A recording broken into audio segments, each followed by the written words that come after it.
Good morning student. आज हम लोग अपना चैप्टर फर्स्ट जो है मैटर इन आवर सराउंडिंग, इस चैप्टर में कुछ और नई चीजें हम लोग यहाँ पर आज देखेंगे। अभी तक बच्चों आपने मैटर स्टेट जो था उसमें गैसेस, लिक्विड और सॉलिड, ये 3 स्टेट आपने देखी, ठीक है। और तीनों स्टेट को आपने देखा कि किस तरह से उसमें जो एटम, जो मॉलिक्यूल्स, ठीक है, वो प्रेजेंट जो होते हैं वो किस तरह से एक दूसरे के बीच में उनमें अट्रैक्शन फोर्स होता है, उन किसमें कम होता है, ये सारी चीजें आपने वहां पर देखी। काइनेटिक एनर्जी किस तरह से होती है, ठीक है। तो 3 स्टेट जो हम लोग ने पढ़ी है, उसके अलावा भी मैटर्स की जो कई स्टेट होती हैं। तो अभी जो हम लोग ये कहेंगे कि इस समय जो साइंटिस्ट है वो इन सब चीज़ों पे बहुत ज़्यादा रिसर्च कर रहे हैं कि कौन कौन सी स्टेट जो है वो कहाँ कहाँ पॉसिबल है। तो 2 स्टेट अभी आपको अपने सिलेबस में और पढ़ना है एनसीईआरटी में, उनमें बहुत ज़्यादा डिटेल में नहीं है, लेकिन कि ये जो स्टेट है इसको यहाँ पर एक इंट्रोडक्शन के फॉर्म में यहाँ पर दिया गया है, ठीक है, जिसको आप और अपनी हायर क्लासेस में जाके बहुत ज़्यादा डिटेल में पढ़ेंगे, ठीक। तो जान लेते हैं कि वो दोनों जो स्टेट है वो कौन कौन सी हैं। इनमें आपका एक फर्स्ट जो है स्टेट प्लाज्मा, ठीक है, और सेकंड जो है आपका बोस-आइंस्टीन कंडेंसेट, ठीक। तो फर्स्ट स्टेट जो है आपकी, जो हम लोग को सॉलिड, लिक्विड और गैस के एक्स्ट्रा पढ़ना है, ठीक है। एक है प्लाज्मा और सेकंड है बोस आइंस्टाइन कंडेंसेट, ठीक। ये 2 स्टेट जो है मैटर की स्टेट है, ठीक है। अभी तक हम लोग ने क्या पढ़ रहे थे, हम लोग पढ़ रहे थे सॉलिड, लिक्विड और गैसेस, ये 3 स्टेट ही पढ़ी अभी हम लोगों ने, ठीक है। हम सभी जानते हैं कि मैटर जो है उसमें अगर सॉलिड स्टेट है तो मॉलिक्यूल्स जो थे वो सॉलिड में क्या थे, बहुत पास थे, ठीक है, एकदम सटे हुए, ठीक, और उनमें अट्रैक्शन फोर्स भी बहुत ज्यादा था। जब लिक्विड की बात करते हैं तो लिक्विड में क्या होते हैं, वही मॉलिक्यूल्स, वही एटम जो होते हैं वो दूर दूर थोड़ा सा हो जाते हैं, इनमें डिस्टेंस क्रिएट हो जाती है उन मॉलिक्यूल्स के बीच में, ठीक। गैस मॉलिक्यूल्स की बात करते हैं तो वो लिक्विड से भी ज्यादा उनके बीच में डिस्टेंस हो जाती है, ठीक है। तो वहां हमने उन तीनों का डिफरेंशिएट देखा था, साथ में एक स्टेट से दूसरी स्टेट में किस तरह से कन्वर्ट होते हैं, वहां वो चीज भी हम लोग ने पढ़ा। तो नॉर्मली अगर हम लोग बात करते हैं टेम्परेचर से, आपने काफी इफेक्ट देखा कि टेम्परेचर अगर हम हाई करते हैं, ठीक है, जैसे जैसे हाई करते हैं उसमें इफेक्ट पड़ता है, या टेम्परेचर लो करते हैं तो स्टेट में इफेक्ट डालता है और एक स्टेट दूसरी स्टेट में कन्वर्ट हो जाती है। सारी स्टेट को हम लोगों ने वहां पर एक एक करके देखा। मान लिया आपका सॉलिड जो है, अब सॉलिड में कोई पार्ट आपका प्रेजेंट है, जैसे कि एक आइस के क्यूब ले लेते हैं, ठीक है। अब आइस का क्यूब जो है इसको अगर हम लोग हीट करें, ठीक, हीट करते हैं तो क्या होगा, ये जो एटम्स हैं, ये जो मॉलिक्यूल्स एटम्स हैं आपके, ठीक है, वो क्या होंगे, वो एक दूसरे से उनमें डिस्टेंस होगी वो क्रिएट हो जाएगी, यानी कि एक दूसरे से दूर दूर हो जाएंगे, ठीक है। और किसमें कन्वर्ट हो जाएंगे वो सॉलिड, वो लिक्विड में, उसको हम बोलेंगे लिक्विड स्टेट, राइट। अब यही लिक्विड स्टेट को अगर हम बहुत और गर्म करते हैं तो क्या हो जाता है, टेम्परेचर जैसे जैसे हाई करते हैं तो वो लिक्विड जो होता है वो क्या होता है, गैस बन जाता है, गैस स्टेट में आ जाता है, ठीक है। अब यहाँ पर हम लोग ये 3 स्टेट तो नॉर्मली देखी हुई है। इससे प्लाज्मा, फर्स्ट हम लोग यहाँ पर प्लाज्मा लेंगे। प्लाज्मा को पढ़ने से पहले और नॉर्मल इसको भी करने से पहले थोड़े से टर्म्स हम लोग जान लेते हैं कि एटम्स, मॉलिक्यूल्स ये क्या है। देखिए आप लोग ये जो टर्म्स हैं ये अभी जो आपके नेक्स्ट चैप्टर आएंगे उनमें बहुत ज़्यादा डिटेल में है, यानी कह सकते हैं कि वहाँ पर आपका ये सही से स्टडीज वहाँ पे करनी है आपको। यहाँ ये टर्म्स इसीलिए हम आपको हल्के से बता रहे हैं ताकि ये आप स्टेट को अच्छे से समझ सकें, ठीक है बच्चों। होता क्या है नॉर्मली जो मॉलिक्यूल्स होता है वो एटम से बड़ा है ना। तो अगर हम लोग मॉलिक्यूल और एटम की बात करते हैं तो एटम्स जो होते हैं वो मॉलिक्यूल्स के नीचे आते हैं। कहने का मतलब है कि अगर H2 लिखा हुआ है तो ये मॉलिक्यूल फॉर्म में है, ठीक है। और हाइड्रोजन एटम, ठीक। अब हाइड्रोजन एटम है यानी मॉलिक्यूल्स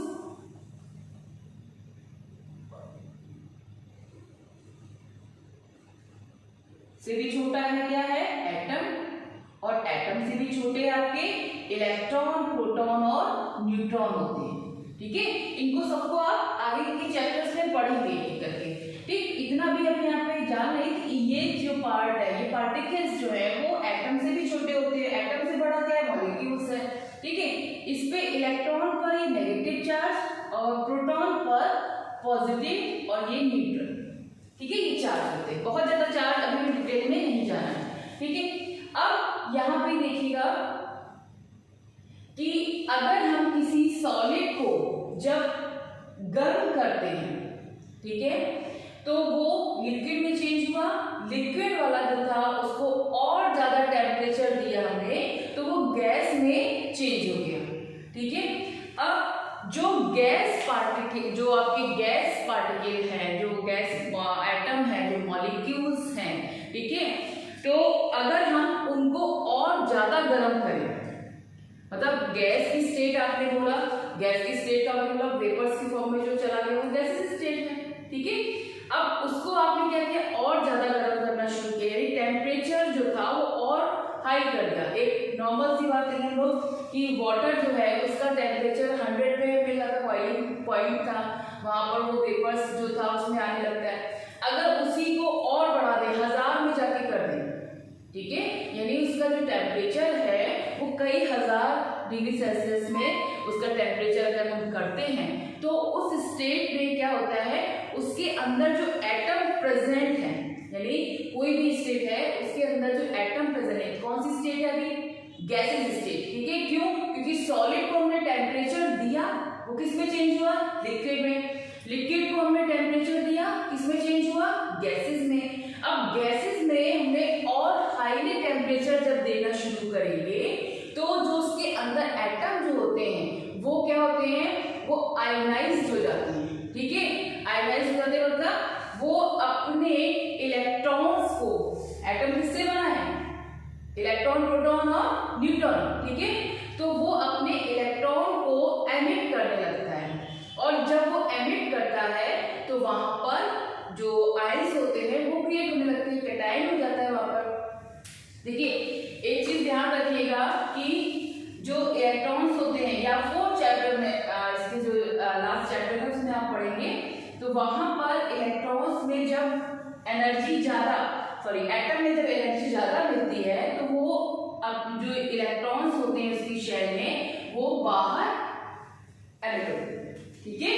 तो इसी तरह से यहाँ पर भी यही प्रोसेस रहेगा। इसको बहुत बोर्ड का जो मॉडल है वो आपका भी काफी टाइम बाद आएगा, तो बहुत ज्यादा हमें इसमें डीप में इसमें नहीं जाना, हमें यहाँ पे ये चीज समझनी है कि जो एटम्स हैं उनमें से इलेक्ट्रॉन एमिट हो रहे हैं, ठीक है। एटम जो है इलेक्ट्रॉन को एमिट करता है, कब कर रहा है, जब उसका बहुत ज्यादा टेम्परेचर, गैसेस में से भी ज्यादा टेम्परेचर आपने देना शुरू कर दिया, ठीक है, यहाँ टेम्परेचर हो गया तो वहां पर वो कैटायन में चेंज हो गया।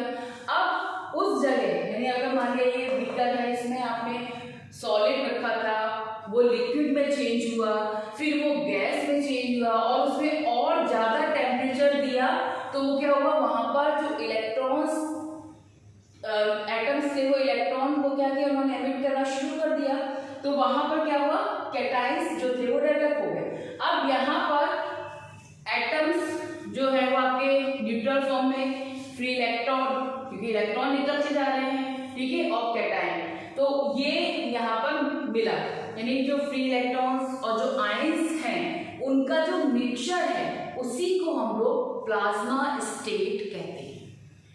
क्लियर हुआ? जैसे जो इलेक्ट्रॉन जो एटम्स थे आपके, ठीक है, यहाँ मान लीजिए गैसेस फॉर्म में है ना, आपने और ज्यादा हीट किया, हजारों में इसका टेम्परेचर आपने बढ़ा दिया। अब मान लीजिए ये इलेक्ट्रॉन्स जो है, ये एटम जो है वो इलेक्ट्रॉन को हीट कर रहे हैं, इलेक्ट्रॉन है, फ्री इलेक्ट्रॉन जो है, ठीक है। अब इलेक्ट्रॉन्स हैं साथ में आपके, कोई भी एटम जब इलेक्ट्रॉन दे रहा है या ले रहा है तो उस पर क्या होता है, आयन क्रिएट हो जाते हैं, ठीक है। तो मान लीजिए कैटायन यहाँ प्रेजेंट है, ठीक है। अब आयंस और फ्री इलेक्ट्रॉन का जो एक यहाँ पर मिक्सचर बना है, ठीक, दोनों चीजें जो प्रेजेंट हैं उसी स्टेट को हम लोग बोलते हैं प्लाज्मा स्टेट, ठीक है। यानी मिक्सचर जो इनका है, पॉजिटिव नेगेटिव और फ्री इलेक्ट्रॉन जो आपके प्रेजेंट है, वो आपका क्या है, प्लाज्मा स्टेट होती है, ठीक है। तो नॉर्मली ये स्टेट क्या है, जब बहुत गैस स्टेट में भी हम लोग बहुत ज्यादा टेम्परेचर जो है वहां पर देते हैं, तो उसको हम लोग बोलते हैं, वहां पर प्लाज्मा स्टेट जो होती है वो क्रिएट होती है, ठीक है। और उसको उसी स्टेट को हम लोग बोलते हैं कि वो प्लाज्मा स्टेट है। इसमें बहुत सारे और टर्म्स भी हैं जो कि आप बहुत हायर क्लासेस में जाके पढ़ेंगे, जैसे प्लाज्मा डेंसिटी है, इसकी जो आयनाइजेशन है उसकी डिग्री है, ठीक है। ये जब थोड़ा सा और हायर क्लासेस में जाएंगे तो वहां पर आप इन सबको बहुत ज्यादा डिटेल में पढ़ेंगे, ठीक। यहाँ पर अब हम लोग देखेंगे कि वो प्लाज्मा स्टेट जो है वो कहाँ हमें देखने को मिलती है। तो जो सन है, ठीक है, शाइनिंग जो आपके स्टार्स है, शाइनिंग स्टार, आपके सन जो है, ये देखेंगे आपकी सन का हमें पता है कि टेम्परेचर कितना ज्यादा हाई होता है, जो गैसेस होते हैं, ठीक है, बहुत हाई टेम्परेचर पे सन जो होता है उसमें गैसेस जो प्रेजेंट होती हैं। तो वहां हम देखेंगे कि जो बहुत ज्यादा हाई टेम्परेचर होने के कारण, ठीक है, वहां पर इस तरह का कॉम्बिनेशन मिलता है, यानी कि वहाँ जो एटम्स होते हैं वो आयनाइज्ड हो जाते हैं, फिर इलेक्ट्रॉन और आयनाइजेशन, आयनाइज्ड जो आयंस आपके हैं एटम जो हैं वो वहाँ प्रेजेंट होते हैं, जिससे क्या होता है कि वहाँ पर एक प्लाज्मा स्टेट जो होती है वो क्रिएट होती है। या लोग ये कह सकते हैं कि जो सन है, ठीक है, और जो स्टार होते हैं वो प्लाज्मा स्टेट के ही पूरा उनका बना होता है, पूरा स्टेट जो होती है उनकी प्लाज्मा स्टेट फॉर्म में होती है। और यही कारण है कि उसी के कारण वो वहां पर हमें चमकते हुए भी दिखाई देते हैं, ठीक है। तो जो वहाँ पे इलेक्ट्रॉन है वो जो एटम्स है वहाँ पे इलेक्ट्रॉन एमिट कर रहा है, ठीक है। तो क्या होगा, जो आपके पूरा जो स्टेट बनेगी वो प्लाज्मा फॉर्म में होगी, और यही कारण है उसके फ्लोरेसेंट जो के कारण, सब्सटेंस होने के कारण वहां पर एक चमक जो होती है वो क्रिएट होती है, ठीक है। इसके और भी जैसे कलर वगैरह जो हमें डिफरेंट टाइप के कलर जो होते हैं वो इस तरह से चमकते हुए दिखाई देते हैं। जैसे आप ट्रैफिक सिग्नल्स वगैरह में भी आप देखेंगे, वहां पे भी फ्लोरोसेंट सब्सटेंस का यूज किया जाता है, ठीक है। तो वहां पर भी हमें क्या होता है, रात में चमकते हुए दिखाई देते हैं, ठीक है। तो वो सारी चीजें वो क्यों दिखाई दे रही है, वो वहां पर जो एक्साइटेड स्टेट में जो गैसेस वहां पर हैं, प्रेजेंट है, वो सब्सटेंस हैं, ठीक है, उनके कारण वहां पे प्लाज्मा स्टेट जो है उसके कारण ही वो हमें ग्लो करता हुआ दिखाई देता है, ठीक है। तो प्लाज्मा आपको स्टेट समझ में आया कि प्लाज्मा स्टेट क्या होता है। प्लाज्मा स्टेट जो है वो किसी भी सॉलिड को जब हम बहुत ज्यादा, किसी भी स्टेट जो आपके एटम्स है उनको बहुत ज्यादा हायर फॉर्म में जब हम लोग गर्म करते हैं, बहुत हाई टेम्परेचर देते हैं, हाई टेम्परेचर मतलब हजारों में इसका टेम्परेचर होता है, तो उसको हम लोग बोलते हैं प्लाज्मा स्टेट, ठीक है। सॉलिड स्टेट से टेम्परेचर हम देते हैं तो वो किस में चेंज होता है, लिक्विड में। लिक्विड को जब हम टेम्परेचर देते हैं तो वो किस में चेंज होता है, गैस में। और गैस को बहुत ज्यादा और हाई टेम्परेचर देने पर, ठीक है, अब जैसे अभी सन का एग्जांपल दिया तो सन पे तो पता है ना आपको कितना ज्यादा टेम्परेचर है, ठीक है। तो बहुत ज्यादा हाई टेम्परेचर देते हैं जब, तो वहां पर हमारे जो एटम्स हैं वो आयनाइज्ड हो जाते हैं, और फ्री इलेक्ट्रॉन्स और आयनाइज्ड जो एटम्स हैं वो आपके आयंस जो हैं, ठीक है, फ्री इलेक्ट्रॉन्स और जो आयनाइज्ड आयंस हैं उनके बीच जो इस तरह का जो मिक्सचर होता है उसी को हम लोग प्लाज्मा स्टेट बोलते हैं। ठीक है, प्लाज्मा स्टेट आप एग्जांपल यहाँ पे सन और स्टार का दे सकते हैं। ठीक है, और जो फ्लोरोसेंस सब्सटेंस होते हैं वो उसकी जो चमक होती है वो भी प्लाज्मा स्टेट के कारण ही होती है। ठीक, तो ये टॉपिक आपका यहाँ पे क्लियर हुआ। बहुत ज़्यादा डिटेल में आपकी बुक में भी नहीं है, सिलेबस में भी नहीं है उतना ज़्यादा। ठीक है, जब हायर क्लासेस में आप ग्रेजुएशन वगैरह करेंगे तो वहाँ पे बहुत ज़्यादा डिटेल है। ठीक है, नेक्स्ट आपका जो बोस आइंस्टीन कंडेंसेंट है, इसको हम लोग नेक्स्ट वीडियो में देखेंगे। अभी आप लोग इतना पढ़िएगा और इसको अच्छे से पढ़िएगा। कोई भी अगर प्रॉब्लम हो तो उसको बताइए। Okay, thank you.